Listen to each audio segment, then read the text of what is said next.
Hello, my name is Ralf Friedrichs. I am an author, I'm an addiction recovery coach, a life coach, and the host of this show, the Take Your Life Back Today radio show, and the YouTube version on my channel, Take Your Life Back Today, show 5 things Christians should know about depression and anxiety. Strong churches don't fix depression, but God can. Depression and anxiety tend to be some of those touchy subjects that are tough to tackle from a Christian perspective. It's not complicated just because the illnesses themselves are so complex, manifesting themselves in myriad ways, but also because perspectives about mental disorders vary greatly throughout the church. This isn't to paint the church with broad strokes. Incorrect beliefs about mental illness are pervasive throughout our culture. However, some of the church-wide misconceptions about clinical depression and anxiety spring from a genuine desire to understand them scripturally. It's necessary to generalize a bit to understand these attitudes. There are things well-meaning Christians tend to get wrong. Of course, there is way more information about anxiety and depression than what can be summed up in one article, so it's certainly worth doing more research on the subject. But if we as the church are going to start talking about these issues, here are a few things we should know. 1. Depression isn't what the church sometimes makes it out to be. It's not a character defect, a spiritual disorder, or an emotional dysfunction. And chief of all, it's not a choice. Asking someone to try not being depressed is tantamount to asking someone who's been shot to try and stop bleeding. Such an attitude can dangerously appear in the church as, if only you had enough faith.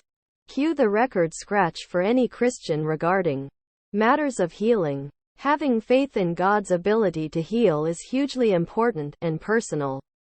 Faith can help ease depression. But to deny medical or psychiatric treatment to someone suffering from mental illness is really no different than denying them to someone with a physical illness. The difference between the two is that the former is invisible.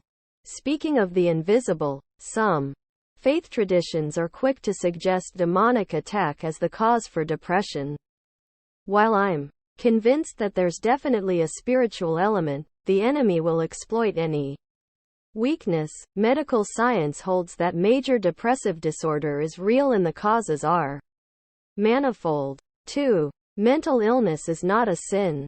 Yes, sins in the past like physical abuse, substance abuse, and neglect may contribute to depression, and these sins often continue as coping mechanisms to those suffering from mental illnesses. Yet this doesn't make the sufferer of depression and anxiety a sinner simply for experiencing the crushing effects of their condition. What happens when mental illness is treated as an unconfessed, unaddressed sin is alienation. Viewing depression as a sin in and of itself prevents individuals from seeking treatment. It also ignores the fact that many Christians may respond to depression in unhealthy ways if the root cause is ignored or misunderstood. 3. The Bible doesn't provide easy answers. The Word is full of wisdom and encouragement for those suffering from depression and anxiety disorders, but it doesn't come in one-verse doses. Be anxious for nothing, and do not worry about your life can easily be taken out of context, which is problematic. First, and importantly, doing so fails to appropriately handle Scripture, carelessly misconstruing the larger intent of the passages. Another really scary thing this does is it can convince a person in the worst throes of their illness that they're not obeying God.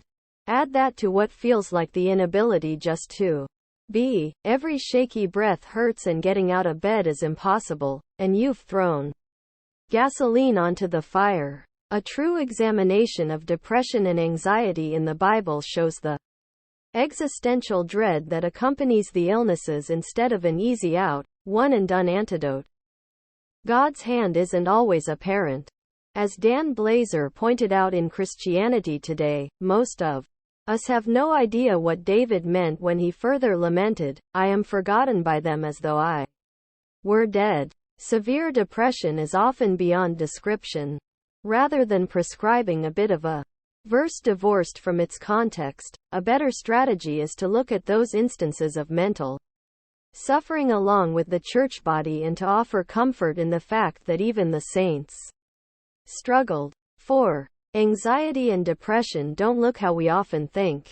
When I've opened up to Christian friends about my own depression and anxiety disorders, they're often surprised. You seem so happy all the time. Depressed people become really good at hiding their symptoms, even from doctors, because of the stigma attached to the illness.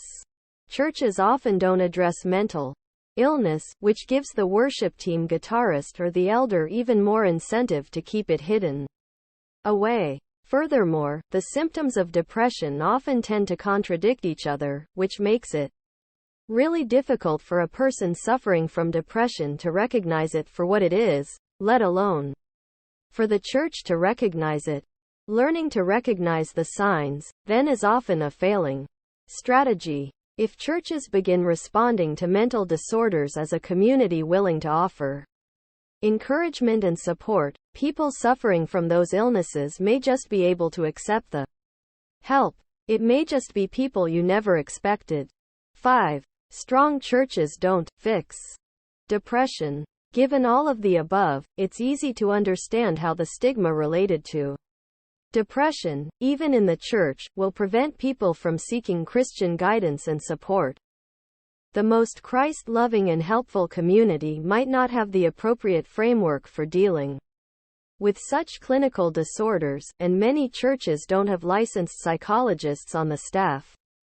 Pastoral staff can be ill-equipped to deal with depression and err toward a spiritual solution rather than psychological or medical treatment. Even churches that seek to provide a safe haven for those suffering in their midst might not have a judgment-free place to discuss their struggles.